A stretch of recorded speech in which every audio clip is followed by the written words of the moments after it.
જયતિ બ્રહ્માસ્ત્ર વિદ્યા મહાદેવ હર.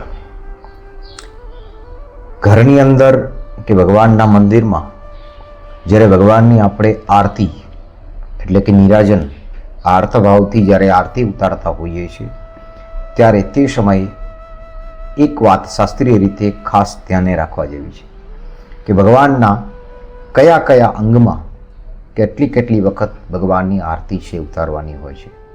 ત્યારે આ બાબતનું શાસ્ત્રીય પ્રમાણ આપણને મળી આવે છે કે આદૌ ચતુષ્પાદ તલે ચ વિષ્ણોર દ્વૌ નાભિદેશે મુખમંડલૈકમ સર્વેષુ સ્વાંગેષુ ચ સપ્તવારાન આરાર્તિક્યમ ભક્તજનાસ્તુ કુર્યાત.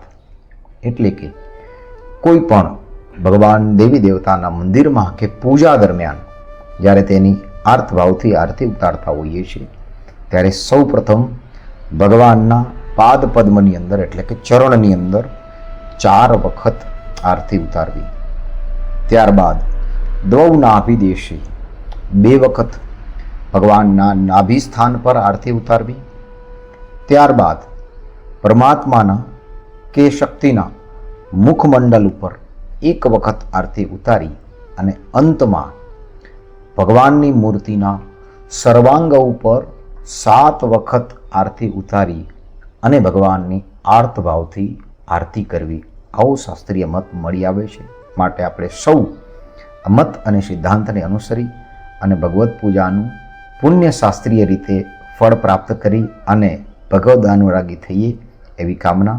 મહાદેવ હર.